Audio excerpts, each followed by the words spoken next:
Boa noite, nós vamos iniciar o podcast hoje. Meu nome é Gabriel, sou representante da turma 7NB, do nosso grupo da 7NB.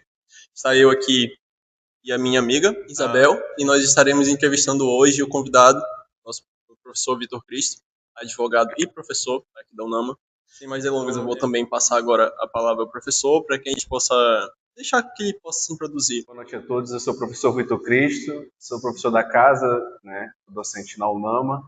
Também sou advogado civilista, hoje eu sou advogado civilista e também mediador profissional, com especialização na resolução de conflitos judiciais e extrajudiciais. Estarei aqui convidado, respondendo a pergunta aqui dos nossos queridos discentes da UNAMA. Professor, em relação à sua tanto acadêmica quanto fora na advocacia, o senhor teria alguns casos em relação à violência contra a mulher, alguns processos que o senhor já recebeu ali, o senhor já teve algum contato assim, e de primeiro o senhor ficou assustado com qual seria a sua reação em relação a isso? Infelizmente, frente a essa realidade mesmo, tanto a social, do nosso convívio no âmbito brasileiro, é muito comum essas causas de violência. Então, naturalmente, assim que eu me formei e obtive o meu êxito no exame da OAB e fui efetivamente me tornei advogado, eu lidei sim com alguns casos iniciais de violência doméstica. Acredito, inclusive, que todo profissional do direito saindo da academia e tornando-se advogado, eventualmente ele vai ter algum caso em que ele vai prestar alguma assessoria, seja pelo agressor ou pela vítima, né? Muitas vezes esse conhecimento que a advocacia ela pode atuar pela vítima também.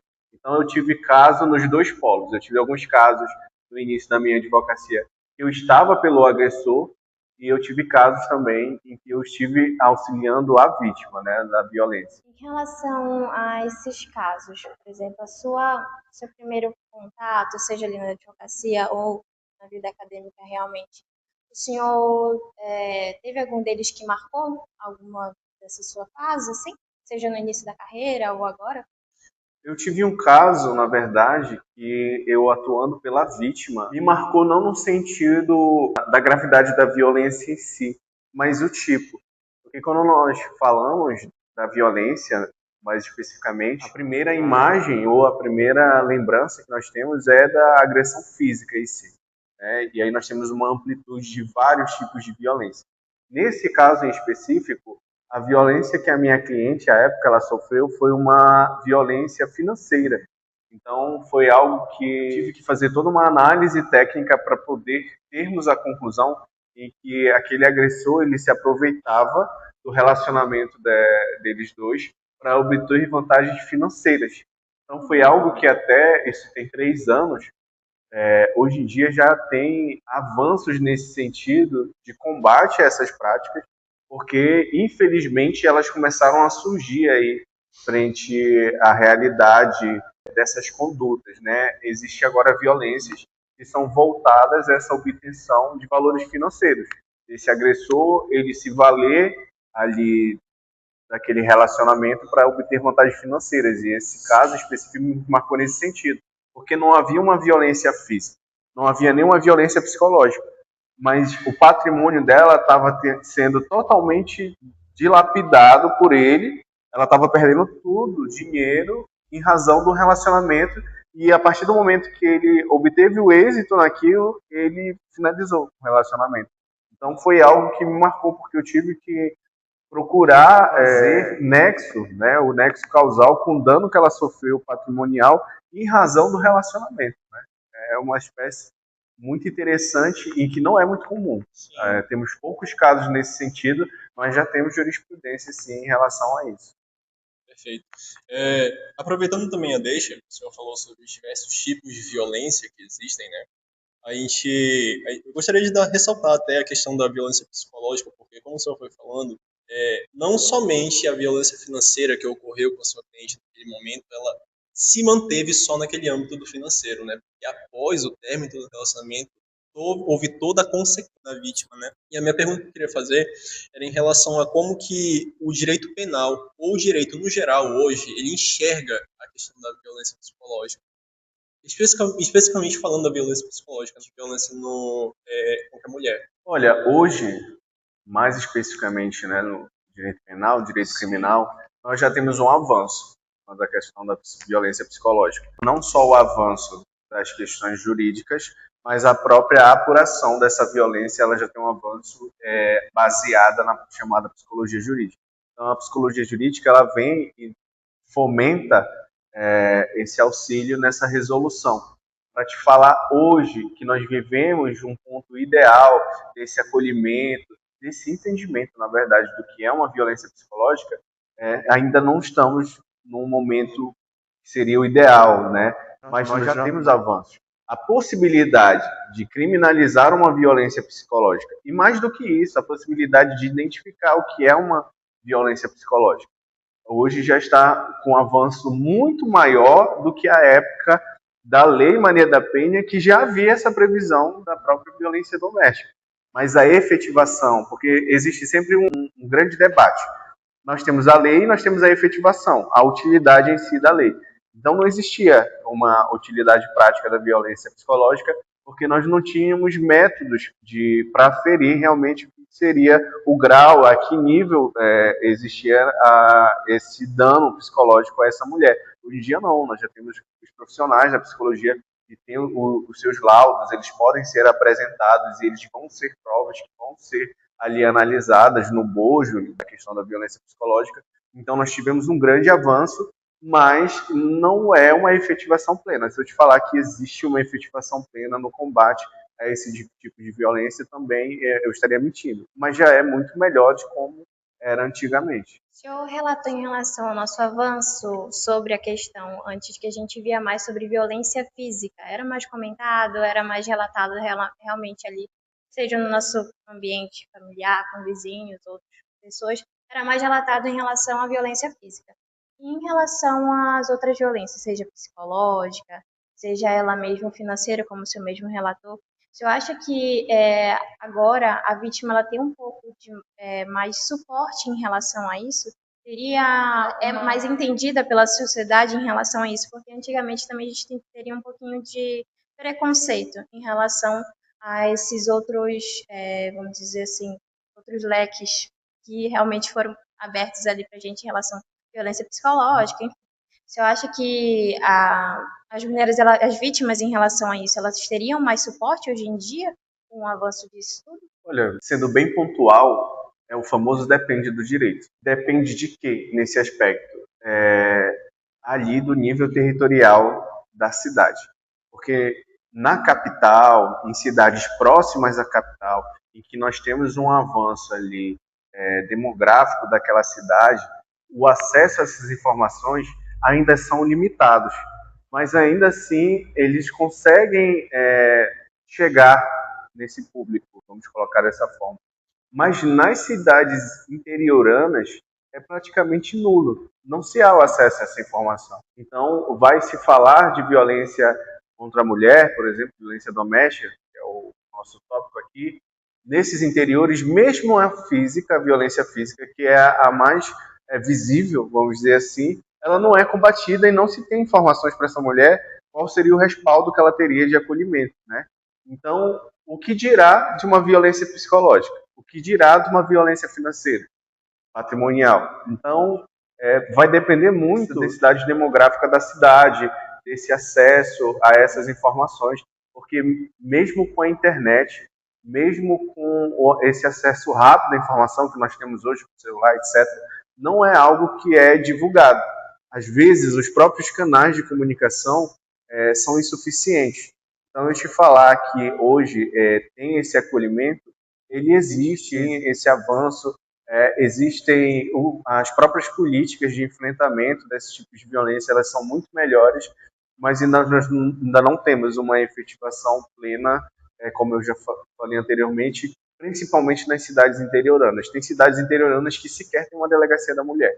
Então não tem nem a autoridade, de certa forma, competente para coibir, para proceder com esse tipo de violência, é o que dirá a informação, né? Quanto a esses outros métodos de violência frente à mulher. Perfeito. Professor, no tocante à questão das soluções, né, possíveis soluções, porque aqui nós estamos tendo uma conversa, então eu gostaria de até mesmo apresentar esse tópico de a gente pensar em uma possível solução para uma situação dessa, se é algo muito mais estrutural, que ainda precisa haver um diálogo, uma conscientização mais forte acerca disso, assim, nós já precisamos realmente trazer mais ali para a questão da penalização, da punição, punições mais severas, ou se isso realmente é o caminho necessário para a gente alcançar uma diminuição nos casos de feminicídio, nos casos de violência doméstica. Qual é a sua opinião acerca disso? Olha, eu particularmente acredito que é um trabalho em conjunto. Não há a possibilidade, isso eu posso falar com total clareza, do combate a esse tipo de violência, a essa situação como um todo, sem considerar o fator sociocultural. E aí, a mudança do fator sociocultural, ela não é com a judicialização. A judicialização, ela tem que ser o último caso. Então, como é que a gente vai tentar combater isso, essa cultura, esse social? É com educação. Quando eu digo aqui educação, não é uma resposta genérica. Nós temos que tratar isso nas escolas, nós temos que tratar isso em seminários, eventos específicos. Mas eu falo uma educação dentro de casa, porque nós temos a educação técnica formal, que é os estudos, né, a escola, a faculdade, e nós temos a educação familiar. Quando nós falamos que esse combate sociocultural começa com a educação, é com a educação familiar. É aquele pai ou é aquela mãe que cria uma cultura que combate esse tipo de violência e não que fomente certos estereótipos, não que fomente certos tipos de condutas misóginas, que não é o que acontece, né? Infelizmente, nós vemos sim um forte avanço dessa conscientização nas educações formais, nas escolas infantis, ensino fundamental, ensino médio, na academia nem se fala, mas no bojo familiar, que é onde acontece o maior caso dessas violências, nós não temos uma efetivação. Esse avanço da educação familiar, do pai, da mãe, ou só do pai, ou só da mãe, das avós, enfim, de todo aquele conjunto familiar, de termos essas conversas, de termos, nesse sentido, essa mudança de cultura, de pensamento, de entender que a mulher, ela não é um objeto, e que eu sou o dono dela, ela é um ser humano, ela tem suas vontades, ela tem suas liberdades, assim como eu, que sou homem, dentro da nossa cultura brasileira, eu cresci com várias liberdades. E a mulher, então, acho que tem que haver essa quebra de paradigma no seio da educação familiar. Em relação a, como você falou, sobre a educação, seja dentro das nossas casas, enfim, seja ali a gente desde criancinha aprendendo certos tipos de situações, eu acho que a defesa pessoal em relação à mulher, à vítima, ela seria uma forma boa de se evitar certos tipos de situações? Seria excelente. Eu sempre comento que nós temos um fenômeno que, ao meu ver, é muito estranho. Esses casos de agressão, esses casos de grupos extremistas, você faz um perfil dessas pessoas, todos eles, então o agressor, ele faz uma musculação, para o corpo físico dele ficar mais forte. Esse agressor, ele treina uma luta, para ele ter ferramentas físicas também de agressão. Normalmente ele tem uma arma ilegal, normalmente ele tem uma arma branca guardada, voltada para esse tipo de agressão. Então esse grupo, e aí eu falo grupo de forma genérica, esse grupo de propensos agressores, ele sempre está se preparando para a agressão. Então, é como se a gente colocasse que o grupo que é predador, ele cada vez mais se preparando para cometer aquela predação. E o grupo que é vítima, ou o grupo que vai ser presa, e de certa forma não tem a certeza que sofrerá aquela agressão, mas que existe grande possibilidade, não se prepara para se defender. Então esse grupo de agressores, ele está sempre, cotidianamente, se preparando para cometer algum tipo de agressão.